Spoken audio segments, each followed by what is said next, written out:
इससे पहले जितने भी हमारे पार्ट्स थे वो कंप्लीट हो चुके हैं, ठीक है, 11 तक। देखिए 12th में क्या है, √3, √6, √9 और √12, ठीक है। देखिए इसमें आपका है कि फिर से जो ये क्वेश्चन है स्टार्टिंग है वो मैं आपको वर्बली बता दे रहा हूँ, इसको लिख नहीं रहा हूँ क्योंकि हर एक पार्ट में सेम चीज़ लिखना थोड़ा सा मुझे सही नहीं लगा, इस वजह से मैं हर एक पार्ट में इसका जो क्वेश्चन है वो नहीं लिख रहा हूँ, बट वर्बली आपको बता दे रहा हूँ, ठीक है। देखिए अगर आप फर्स्ट क्वेश्चन से अगर आप देखेंगे तो आपको वहाँ से वो मीनिंग पता चल जाएगा। अगर फोर्थ में आपको इसकी मीनिंग नहीं समझ में आ रहा है, वैसे मैं वर्बली बता रहा हूँ, नहीं समझ में आ रहा, तो आप फर्स्ट क्वेश्चन का जो पार्ट है ना, फर्स्ट क्वेश्चन में जो मीनिंग है इसका कि क्वेश्चन क्या बोल रहा है और हमें क्या सॉल्व करना है, तो वो वहाँ से आपको क्लियर हो जाएगा, ठीक है। देखिए क्वेश्चन का ये है कि फर्स्ट ऑफ ऑल आपको फाइंड करना है एपी। क्या? एपी। वो क्वेश्चन कह रहा है कि if it is the given series AP, ठीक है, यदि दिया हुआ सीरीज क्या हमारा एपी है, तो उसके 3 मोर टर्म और क्या करना है आपको फाइंड करने हैं, ठीक है। तो फर्स्ट ऑफ ऑल हम क्या करेंगे, इसके एपी को हम पहचानेंगे, यानी जो सीरीज दिया हुआ है वो एपी है कि नहीं, हम उसको पहले फाइंड करेंगे एंड देन 3 मोर टर्म निकालेंगे। यदि वह एपी नहीं है तो हम क्या करेंगे, 3 मोर टर्म नहीं निकाल सकते, ठीक है। देखो √3 है, ठीक है, तो कॉमन डिफरेंस, देखिए कॉमन डिफरेंस फाइंड करते हैं, कॉमन, ठीक है, कॉमन डिफरेंस, ठीक है,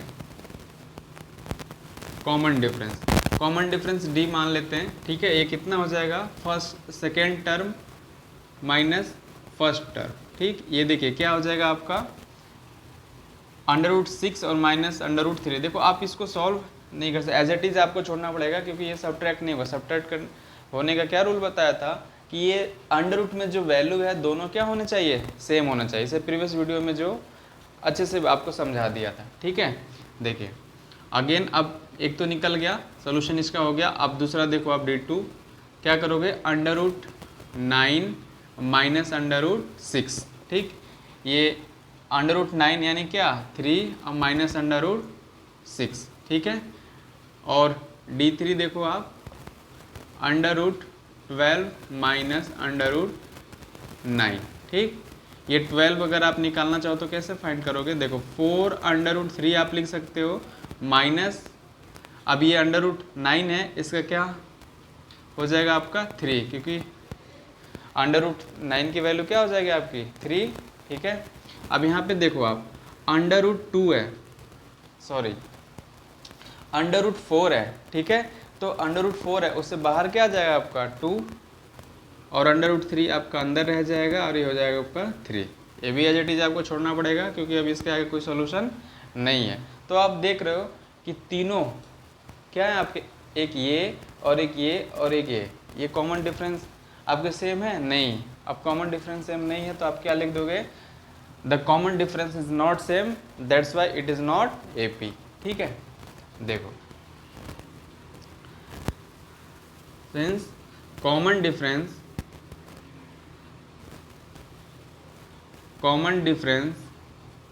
इज नॉट सेम, ठीक है, therefore it is not AP, ठीक है। ये क्या हो जाएगा आपका, इसलिए एपी सीरीज नहीं है ये, ठीक। आगे समझ में, चलिए नेक्स्ट क्वेश्चन देखते हैं। आई होप ये आपको क्लियर हो गया होगा, ठीक है। ठीक है, 1 का स्क्वायर, 3 का स्क्वायर और 5 का स्क्वायर और ये 7 का स्क्वायर, ठीक है। अब इसको सॉल्व करते हैं, अब फाइंड कर देखते हैं कि एपी है कि नहीं, ठीक है। 1 का स्क्वायर 1, ठीक है, इसको थोड़ा जो स्क्वायर में है उसको आप क्या करो, उसके वैल्यू को आप लिख लो, ठीक है। 3 का स्क्वायर क्या हो गया आपका 9 और 5 का 25 और 7 का 49, ठीक। अब कॉमन डिफरेंस निकालते हैं, कॉमन डिफरेंस, ठीक है, डी ठीक, देखो ये कितना क्या हो जाएगा आपका 9 - 1, ये आ गया आपका 8। ठीक, और D2 निकालो, 25 माइनस कितना 9, सब्ट्रैक्ट करो। ठीक है, 25 में से 9 गया तो कितना बचेगा आपका। ठीक, ये हो जाएगा 16 यानी 16। ठीक, और D3 49 - 25, सब्ट्रैक्ट कर दो। 9 में से 5 गया तो क्या आ गया आपका 4, और आपका 4 में से 2 गया तो 2। ठीक, अभी भी आप देख रहे हो क्या ये तीनों वैल्यू सेम है, नहीं है, तो ये क्या आपका AP नहीं है। क्यों? क्योंकि कॉमन डिफरेंस सेम नहीं है। तो लिख दो, सिंस कॉमन डिफरेंस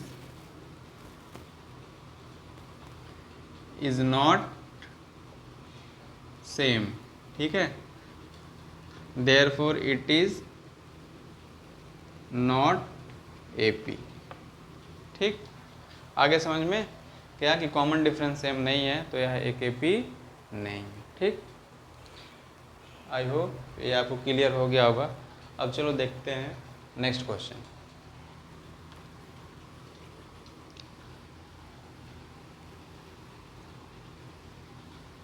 ये 14 था, अब करते हैं हम 15।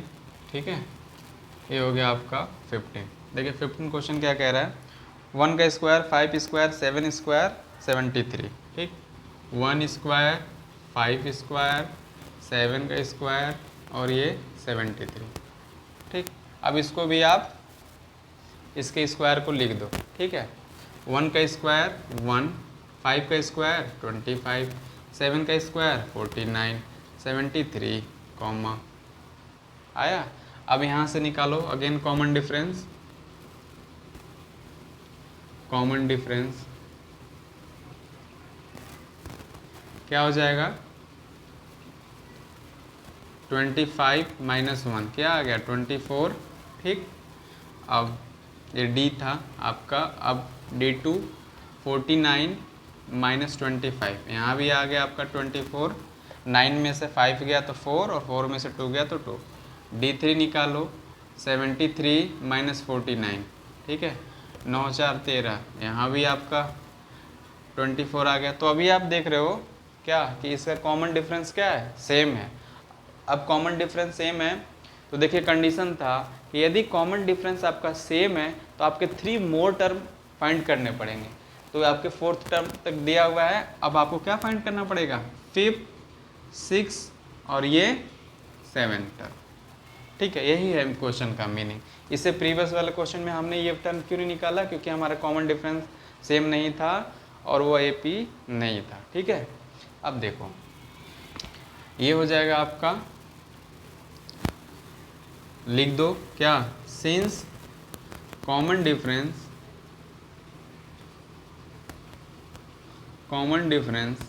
Is same. ठीक, देयरफॉर इट इज AP। आगे समझ में, यह AP है। अब AP है तो 5th टर्म क्या हो जाएगा, देखो 5th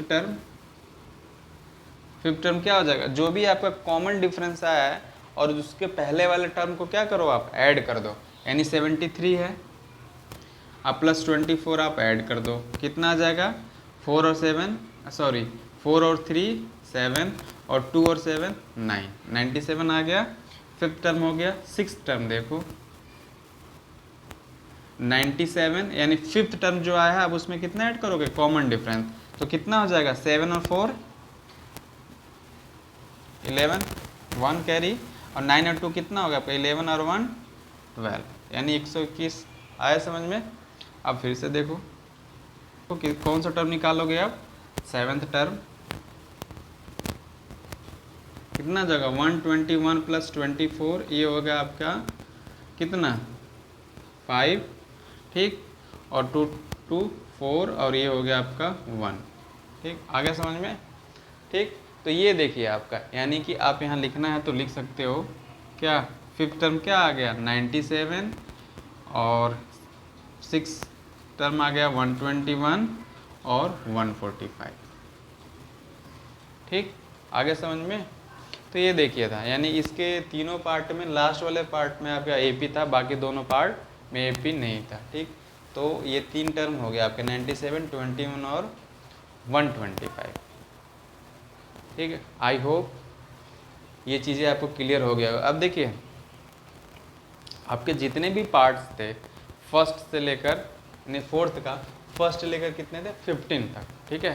तो इसके पार्ट थोड़ा सा ज़्यादा थे, तो ये सारे आपके पार्ट 1 to लेकर 15 तक कंप्लीट हो गया है। ठीक, अब हम उसके जो नेक्स्ट क्वेश्चन है उसमें थोड़ा जो चीज़ें अलग हैं वो अब हम आपको डिस्कस करेंगे। इसमें तो सारा चीज़ सेम ही था बस आपका, ठीक है, इसमें ज़्यादा कुछ नहीं था। ठीक है, आई होप आपको अच्छे से समझ में आ गया होगा। ठीक है, थैंक यू सो मच।